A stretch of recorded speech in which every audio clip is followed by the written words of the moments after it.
So I'm here with Taylor Thelen, and I'm going to be asking her about her family.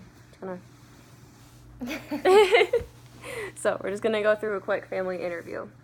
So, Taylor, let me see if I can find my questions here. So who is in your family?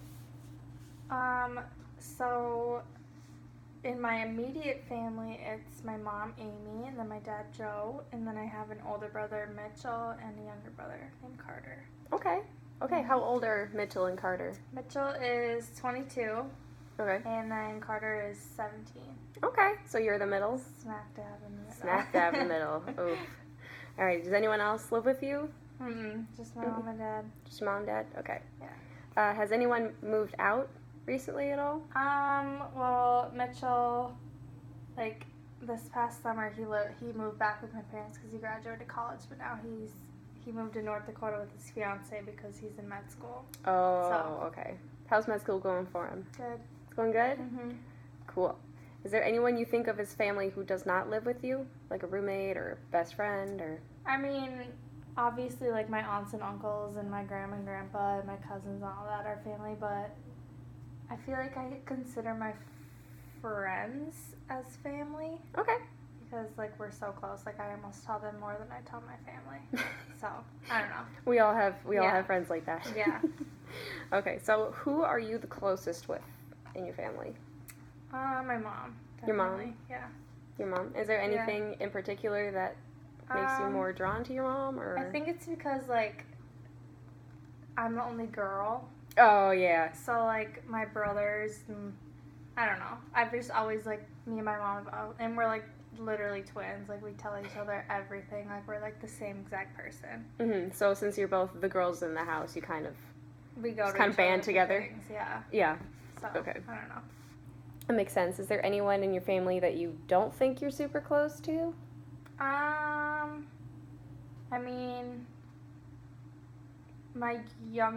I'm close to my younger brother. He's 17, so he's, like, at that age where they go through stuff, and so, I mean, we, like, argue every once in a while, but I'm not, like, I still tell him things, and I still miss him, because I'm not home that often, but I'm not as close to him as I probably will be in 2 years once he grows up and stuff. So. Once he grows up just a little bit more. Yeah, no. So who in your extended family are you the closest to? I would say my mom's side I'm more close to than my dad's side just because we're more similar. Like I said, me and my mom are like the same person, so probably my mom's sisters.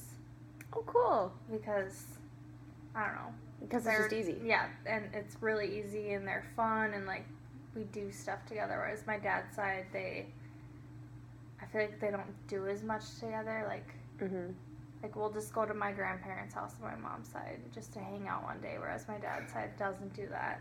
I don't know. I think it's fun. It makes sense. It's easier to be closer to my mom's side. That makes a lot of sense. Yeah. Is there anyone in your family who kind of inspired you to go into nursing? Not particularly. I mean, on my dad's side, I have a cousin who actually went to MSU for nursing, but then she actually transferred to St. Cloud State. But I feel like I've always, like, gone to her to ask questions. But I don't know. I've always known since I was little I want to do something in the medical field, and nursing just provides a lot of opportunities. So I don't think anybody exactly inspired me, but I've definitely gone to my cousin for a lot of questions, and, like, she'll text me randomly and be like, "How's everything going? Like, are you okay?" And I'm That's like, so "Yeah." nice. So, I don't know. That's nice. That's nice. Do you have any experiences with your family in terms of, like, medical things? If you don't want to talk about anything, that's fine. But in terms of medical things, well, when I was in 4th grade, I think, so it was a long time ago. I don't remember. My dad, like, was diagnosed with a brain tumor. Okay. And so he got surgery or whatever. They went through his nose and, like, they went through his nose instead of, like, cutting open his skull. So it, like, caused a lot of problems. He got meningitis. Like, he was in a coma for a week. Like, he was in the hospital for, like, a month. And, like, he was to the point where he didn't even know who I was anymore. Yeah.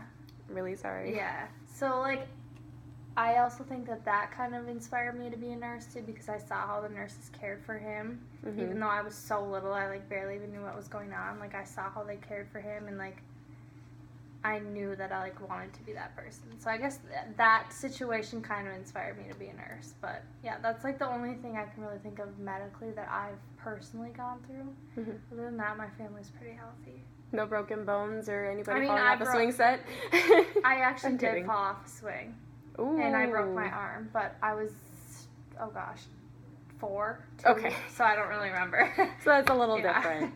But yeah, no, you always wanted to be that person who was just there Mhm. for the family and everything like Yeah. that. Do you think family is super, super important in terms of your nursing practice? Mm-hmm. Mm-hmm. Because, like, I don't know, even I work at a hospital now, and sometimes, like, the nurses and PCAs, like, forget that, and especially my dad's situation, like, we were his voice because he was so, delirious and, like, out of it, that the nurses had no choice but to come to us with everything. Mm-hmm. And I think even if the patient is, like, there with it, like, it's still extremely important to bring the family into everything. Mm-hmm. I don't know. I agree with To you. build the relationship and stuff, so I don't know. Yeah. Yeah. So what are some ways that you look forward to connecting with families while you're practicing? It's a good question. Or to make it slightly easier, what are ways that you already connect with families when you're working at the hospital? Like, I don't know, if you go into a patient room, usually are like, oh, do you need anything? Like, or if they put on their call light, oh, like, what did you need? Like, Mm-hmm. before I walk out of the room, especially if the family member has been there for a long time, before I walk out of the room, I'm always like, okay, do you want water? Do you want something? Like, Mm-hmm.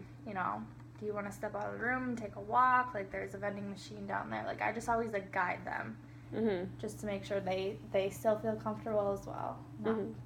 I don't want to say don't just focus on the patient, but, like, I feel like that almost is what it comes down to, is you need to focus on the family a little bit as well. Mm-hmm. Completely. It's like a good hospitality thing. Yeah. Yeah.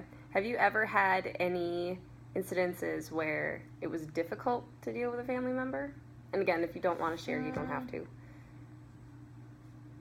Luckily, I actually don't think so. That's good. Surprisingly. Yeah. I mean, every once in a while, they'll be, like, crabby or, like, obviously sad to see their family member, and I feel like I just respect that, and I, like, don't bombard them Mm-hmm. with, but I don't think so. Like you don't push it at all? No. Okay. Yeah. I don't want to try and build a relationship with someone if you don't want to force it. So. Mm-hmm. You kind of want to let things go naturally. Mm-hmm. I'm gonna make sure I've gone through everything here. I think I have. So, thank you very much. Thank you.